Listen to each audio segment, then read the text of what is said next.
El vestido era de un lila suave, con la cintura plisada y un delicado bordado cerca del escote. Nada ostentoso, solo algo que Santiago una vez dijo que resaltaba mis ojos. No lo había usado desde su funeral. Esa mañana lo planché con cuidado, alisando cada pliegue, como si estuviera convenciendo a la tela de que recordara. En la cocina una lata de galletas de limón se enfriaba sobre la encimera. Cuando era pequeño, Emiliano solía robarlas de la bandeja con azúcar espolvoreada en la barbilla, los ojos abiertos, como si no pudiera creer que las había horneado solo para él. Salí temprano. La viña estaba a casi 2 horas escondida en una ladera que miraba hacia filas de uvas y caminos de grava pulida. Al llegar el valet tomó el coche sin decir palabra. El lodge principal olía a eucalipto y aceite de limón, ese tipo de aroma cuidado que gritaba: «Estás en un lugar caro». Entré sola sosteniendo la lata de galletas envuelta en lino blanco, como cuando llevaba cupcakes a las ventas de pasteles de la escuela de Emiliano. En la mesa de recepción, una joven con auriculares y una tablilla me saludó sin reconocerme. «¿Nombre?», preguntó, no sin amabilidad. «Clara Velázquez». Hojeó una página, asintió y me dio una etiqueta con mi nombre. Solo decía Clara en una fuente suave, nada más. Sin mención de madre del novio, sin listón, sin rol. Solo un nombre impreso como si fuera una invitada en una conferencia. Caminé despacio por el salón principal. Sillas blancas alineaban un largo pasillo, flanqueado por pétalos de rosa y faroles de cristal. Emiliano estaba cerca del altar con un traje impecable, la sonrisa ensayada. No me vio. Marina, radiante y serena, estaba a su lado. Su familia los rodeaba, toques en el brazo, risas que fluían con facilidad, esa familiaridad que yo ya no tenía. Un hombre con auriculares me guió a mi asiento, mesa 17, lejos, cerca de una puerta lateral. Las mesas del frente tenían letreros: familia de la novia, amigos del novio, padres de la dama de honor. La mía solo decía Clara. Me senté entre una mujer de Querétaro que criaba alpacas y un hombre que vendía seguros en Guadalajara. Fueron amables, curiosos, sin saber que yo era la madre de Emiliano. No los corregí. Cuando comenzaron los brindis, habló primero el padre de Marina, luego su hermano, luego su compañera de universidad. Hubo un chiste sobre tragos de tequila y algo sobre los dormitorios de primer año. Las risas estallaron. En un momento alguien preguntó: ¿la mamá del novio dirá unas palabras? Marina rió suavemente. Tal vez después dijo, ya sirviendo más vino. La cena fue servida en silencio. Jugué con un pollo seco y empujé un panecillo con mantequilla por el borde del plato. Nadie en mi mesa terminó su comida. El postre, un pastel de limón, se veía mejor de lo que sabía. Di un bocado y sentí la amargura atravesar el azúcar. Emiliano no se acercó a mi mesa. Ni una vez. Bailó con Marina, luego con su madre, luego con una tía. El fotógrafo pasó por mi lado 2 veces sin levantar la cámara. Sonreí de todos modos. Doblé mi servilleta con cuidado, la deslicé bajo el borde de mi copa y salí sin hacer ruido. Una semana después Emiliano llamó y me invitó a cenar. Solo nosotros, dijo. Marina estaría con amigas. Sonaba alegre, demasiado alegre. El suéter aún olía levemente a cedro. Lo había guardado doblado en un baúl al pie de mi cama, entre colchas viejas y mantas de bebé que nunca encontré razón para regalar. Era el mismo que usé el día que traje a Emiliano del hospital, color crema, botones de perla suave en las muñecas donde la lana se había gastado. Me lo puse sin alboroto, me recogí el cabello con una pinza floja y empaqué una bandeja de galletas de avena en una lata forrada con papel pergamino. Su nueva casa estaba justo al borde del pueblo, en una de esas colonias nuevas con aceras impecables y faroles idénticos. El tipo de lugar donde cada jardín parece aprobado por un comité. Estacioné en la calle y caminé lentamente por el sendero notando la cámara bajo el alero. La luz del porche se encendió automáticamente cuando me acerqué. Eficiente como todo lo demás. Emiliano abrió la puerta antes de que tocara. Sonrió rápido y tenso. «Pasa, ma», dijo. Me dio un abrazo que apenas llegó a mis hombros. La cocina está por el pasillo. El pasillo olía a alfombra nueva y spray de limpieza con aroma a lavanda. Al entrar en la cocina, noté que la mesa ya estaba puesta, 2 platos, 2 copas de vino, una botella descorchada en el centro. Pero no había olores ni calor del horno, ni siquiera el zumbido de algo recalentándose. Lo que sí había era una pila ordenada de papeles sujetados con un bolígrafo azul colocado en diagonal encima. Sirvió el vino con cuidado, elogió las galletas que traje, preguntó por el viaje. Todo parecía memorizado como un guión ensayado frente al espejo. Luego, con una sonrisa practicada, señaló los papeles. «Solo algo para tener listo», dijo con ligereza. «Por si pasa algo. Simplifica todo». Alcancé la pila, mis dedos rozaron el borde de la hoja superior. El título decía «Poder notarial duradero». Frases legales llenaban los márgenes: autoridad financiera, transacciones inmobiliarias, efecto inmediato. La palabra agente aparecía más de una vez. Levanté la vista. Seguía sonriendo. «Es solo planeación inteligente», continuó. «Todos lo hacen». Volví a colocar los papeles en la mesa. «Los llevaré a casa. Los revisaré bien», dije, manteniendo la voz calma. Sus ojos se desviaron brevemente al bolígrafo, luego a mí. Asintió una vez, demasiado rápido. Hablamos de nada. Después el clima, la barda nueva de un vecino, un programa que no conocía. No volvió a mencionar los documentos, no hacía falta. Cuando me levanté para irme, me acompañó a la puerta otro abrazo breve, más suave que el primero. La luz del porche se encendió de nuevo cuando salí bañando la entrada en un resplandor frío. Manejé a casa con la lata de galletas intacta en el asiento del copiloto. No me quité el abrigo al entrar. Me senté en el sofá, la pila de papeles en mi regazo, y los miré hasta que el tic-tac del reloj de la cocina dejó de sentirse real. Esa noche recordé algo que Santiago dijo hace años cuando actualizamos nuestros testamentos. Me miró por encima de la mesa y dijo: «Si me pasa algo, busca en el sótano. Sabrás cuándo es el momento». La casa estaba en silencio, de ese modo pesado que se siente cuando algo cambia dentro de ella. No había encendido ninguna luz desde que llegué. Solo el tenue resplandor de una lámpara de pasillo se extendía por el suelo, mientras estaba sentada, con el abrigo puesto, las mangas del suéter, envolviendo mis manos como si intentaran mantenerme quieta. Los papeles estaban a mi lado en el sofá, intactos desde el viaje. Volvió a mí como un suspiro que no sabía que estaba conteniendo la voz de Santiago, firme y baja, de hace años. Acabábamos de firmar testamentos actualizados y mientras secábamos los platos en la cocina, lo dijo sin alarde. «Si me pasa algo, busca en el sótano. Sabrás cuándo mirar». En ese momento lo descarté. Siempre tuvimos pequeños sistemas llaves de repuesto en la lata de café, dinero de emergencia, detrás de los libros en el estudio. Pero esto no se sentía así.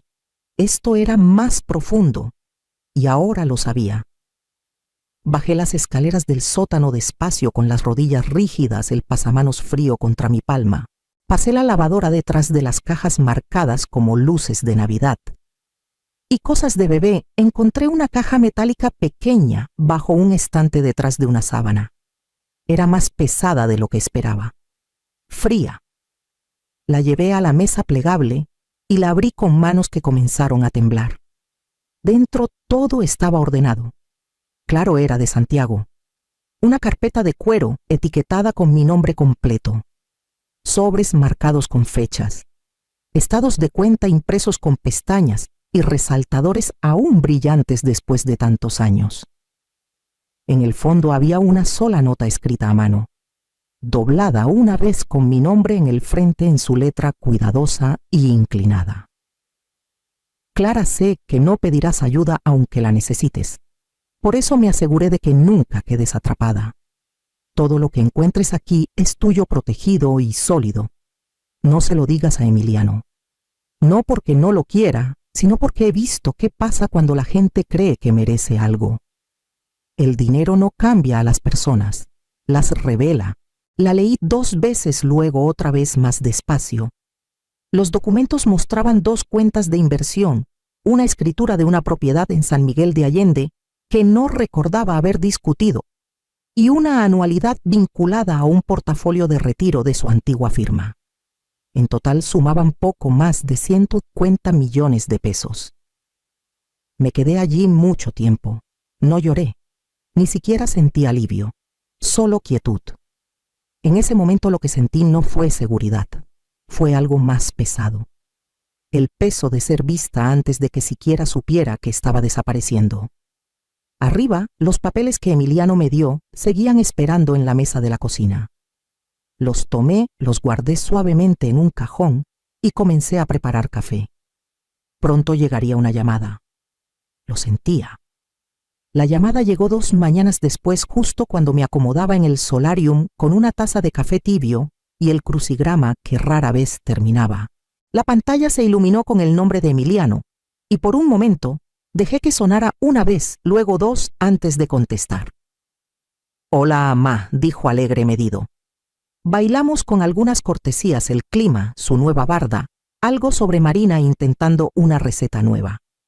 Luego, su voz bajó, se suavizó de esa manera que usa la gente cuando quiere que algo suene como preocupación en lugar de control. «Solo quería ver si ya revisaste esos papeles», dijo. «Los vi», respondí. Una pausa, apenas perceptible, pero ahí estaba. «Es solo que... Bueno, sabes cómo son las cosas a tu edad», continuó con cuidado. «Infartos, problemas de memoria». Leí un artículo el otro día sobre una mujer que perdió acceso a sus cuentas por meses. Y una amiga de Marina, su mamá, olvidó todas sus contraseñas después de una caída. Rió suavemente, como si todo fuera puro sentido común. Solo pienso que es más fácil arreglar todo ahora. Mientras estás... lúcida. Lúcida. Lo dijo como si ya estuviera desvaneciéndome, como si debiera apresurarme a firmar antes de olvidar mi propio nombre. Miré la esquina de la alfombra donde comenzaba a deshilacharse. Mis dedos trazaron el borde de la taza de café, dejando que su voz se desvaneciera un poco. No estaba enojada, ni siquiera sorprendida. Pensé en esa tormenta de nieve del 97, cuando el coche de Emiliano se descompuso en la carretera a Saltillo. Tenía 20 años varado con frío y miedo. Empaqué un termo de sopa, una manta extra, y manejé 5 horas a través del hielo para llevarle una llanta. Me abrazó con dedos congelados y me llamó su heroína. Ahora aquí estaba sutilmente buscando control sobre todo lo que había trabajado, hablándome como si fuera un riesgo. «Lo pensaré», dije con voz plana. «Está bien», respondió rápido, sin presión. «Marina y yo solo queremos ayudar. Encontramos un asesor financiero que puede explicarte todo». Colgamos y me quedé mirando los árboles afuera mecerse con un viento que no estaba pronosticado. El cereal frente a mí se había ablandado. Lo tiré al fregadero, abrí la llave y saqué del cajón la carpeta de Santiago que esperaba. Encontré el número de Fernanda Salazar escrito a lápiz en la parte trasera de una tarjeta de cumpleaños vieja guardada entre las páginas de un libro de recetas que no había usado en años. Ella envió la tarjeta el invierno en que Santiago falleció. Le había llevado sopa durante 3 semanas seguidas después del funeral de su esposo, cuando ella aún ejercía y yo aprendía a estar sola. Cuando contestó, su voz había envejecido, pero el acero seguía allí. Le conté solo lo esencial. No interrumpió, solo dejó que las palabras cayeran donde quisieran. Cuando terminé dijo: «Ven mañana, haré café, trae todo». Su casa era más pequeña de lo que recordaba, del tipo de orden que viene de convivir con el duelo lo suficiente como para arrinconarlo. Me recibió en la puerta con una sonrisa cansada, tomó mi abrigo y puso los documentos en la mesa de la cocina, como si fueran algo que podíamos enfrentar juntas lado a lado. Leyó en silencio página por página, con los lentes bajos, los ojos agudos. Cuando terminó, levantó la vista y dijo: «Esto no es para protegerte, Clara. Está escrito para absorberte. Pasamos las siguientes 3 horas revisando todo lo que Santiago había dejado. Fernanda lo explicó claramente. Las cuentas estaban seguras, la propiedad limpia, la anualidad bien estructurada. Podía poner todo en un fideicomiso privado bajo mi control total, con condiciones tan sólidas que nadie podría colarse. Agregamos una cláusula médica. Cualquier autoridad solo cambiaría si 2 médicos independientes declaraban por escrito que estaba mentalmente incapacitada. No uno, no familia, no Emiliano. Cuando llegó el momento de firmar, me dio la pluma y dijo: «Tómate tu tiempo». No lo necesitaba. Mi mano estaba firme. No porque estuviera enojada, no porque quisiera probar algo. Firmé porque podía, porque Santiago había confiado en mí para mantener la línea. Archivamos los originales, hicimos copias, las guardamos en una carpeta gruesa. Fernanda me dijo que la guardara en un lugar cercano pero no evidente. Esa noche la puse bajo el fregadero detrás de una caja de cápsulas para lavavajillas que nadie movería. El regreso a casa fue silencioso, el cielo plano y gris. Bajé la ventana a la mitad, dejé que el aire picara un poco, recordándome que aún estaba aquí. Al llegar a mi calle, reduje la velocidad en la esquina, el motor apenas zumbando. La casa apareció a la vista, la luz del porche ya encendida. Llegó un mensaje mientras estacionaba. Era de Emiliano. Quería cenar de nuevo, solo nosotros 2. Esta vez dijo sin papeles, solo una comida sencilla, sin presión. Miré la pantalla por un largo momento, luego escribí una palabra. Claro. Me encontré con Fernanda a una cuadra de distancia. Estacionó su coche detrás de una fila de setos y apagó el motor, pero dejó las ventanas entreabiertas. Acordamos que no entraría a menos que diera la señal. Tenía un termo de té y una novela en el regazo, pero sabía que no leería una palabra. Emiliano abrió la puerta descalzo con jeans y una camisa de botones. Parecía que había intentado vestirse informal a propósito, como si la familiaridad pudiera suavizar la memoria. «Qué bueno que viniste», dijo haciéndose a un lado. La casa olía a ajo y verduras asadas. Comida de verdad esta vez. Esfuerzo real. Incluso había un pan calentándose en una canasta sobre la mesa. Sonreí cortésmente y le di la lata de galletas que horneé esa mañana. «Solo unas pocas», dije. «La receta sigue pegada dentro del gabinete». Rió justo lo suficiente. Hace años que no las pruebo. Hablamos de cosas ligeras. Ese tipo de plática que salta como piedra en el agua, libros, el clima, el perro de un vecino. Fue casi fácil, casi, hasta que los vi. Una nueva pila de papeles colocada con precisión casual en una mesa auxiliar junto al vino. Metida bajo una libreta, aún sujeta, aún esperando. No los toqué. No miré lo suficiente para que notara que los había visto. Esperé hasta que terminamos casi toda la comida, hasta que rellenó mi vaso de agua y volvió a elogiar las galletas. Luego, se levantó despacio, caminó hacia la mesa y trajo la pila. Su voz se suavizó. Hablé con un amigo que trabaja en leyes para adultos mayores. Dijo que hay una manera más fácil de hacer esto. Nada definitivo, solo provisional. Mantiene las cosas simples por si acaso. Deslizó los documentos hacia mí con ambas manos. Ni siquiera los miré. Saqué una sola hoja de mi bolso, la desdoblé y la puse encima de su pila. Sus ojos bajaron. Parpadeó. Una vez, luego otra. Era el fideicomiso ejecutado, firmado y notariado con mi nombre claramente listado como única autoridad y propietaria. Transferencia total, revocable solo por mí. «Ya me encargué de todo», dije con voz tranquila. «Pero gracias».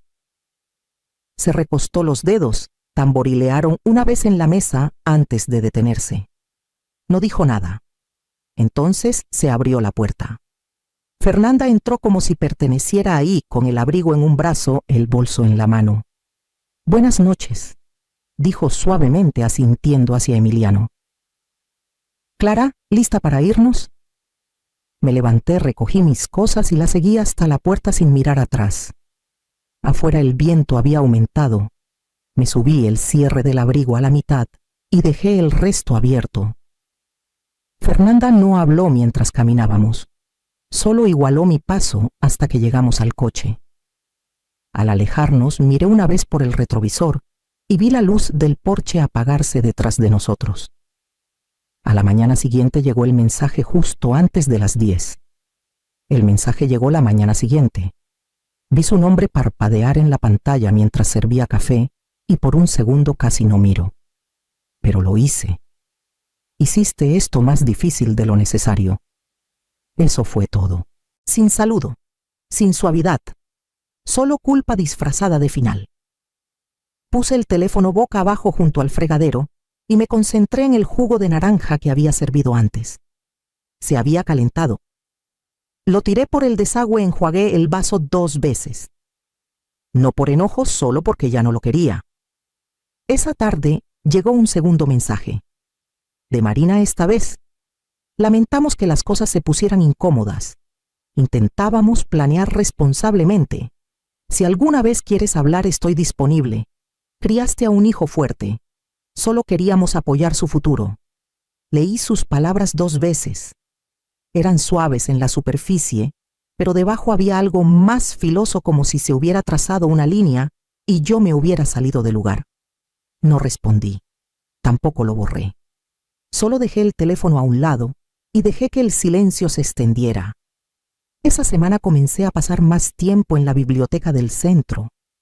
No para leer, sino para estar en un lugar tranquilo donde nadie esperaba nada de mí. Ahí conocí a Juana, que traía crucigramas y siempre me ofrecía un caramelo sin preguntar.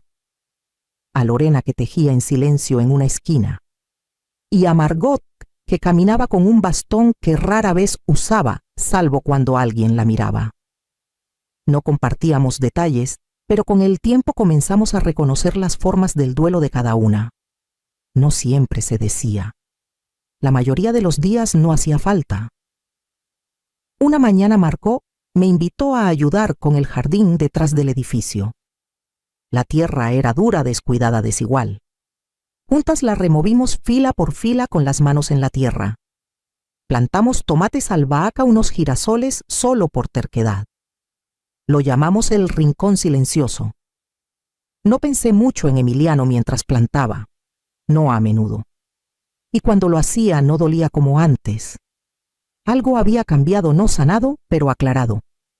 Esa mañana, mientras caminaba a casa con tierra aún bajo las uñas, vi un coche estacionado al otro lado de la calle. No se movía. No tocó el timbre. Solo estacionó al otro lado de la calle y se quedó ahí con las manos en el volante, como si no estuviera seguro de quedarse o irse. Lo observé desde la ventana de la cocina, con la tetera aún calentándose en la estufa. Tras unos minutos salió, sin carpeta esta vez, sin papeles, solo un sobre blanco sostenido flojamente en una mano. Subió los escalones del porche despacio y se sentó como cuando era niño, esperando a que la cena estuviera lista, espalda encorvada, codos en las rodillas. Cuando abrí la puerta levantó la vista. Su rostro estaba cansado, pero más suave de lo que recordaba. «Lo siento», dijo. «Dejé que el dinero hablara más fuerte que el amor. No quise, pero lo hice. No me apresuré a responder. Me senté a su lado, no cerca, pero tampoco lejos. La madera crujió bajo nuestro peso. Escuchamos la brisa en los árboles por un momento antes de que hablara. «Te perdono», dije. «Pero el perdón no viene con una llave». Asintió. No discutió. Solo puso el sobre entre nosotros en el escalón y se levantó. «Gracias», dijo y caminó de vuelta al coche. No tomé el sobre de inmediato.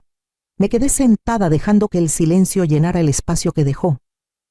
Esa noche escribí una carta no para él, sino para la mujer que solía ser, la que doblaba servilletas con precisión y creía que el amor significaba siempre decir sí. Le dije que estaba bien dejar de sostener todo, que podía sentarse ahora.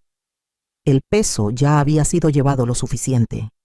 Más tarde horneé un pastel pequeño, solo una capa, solo para mí. Encendí una vela y pedí un deseo que no dije en voz alta.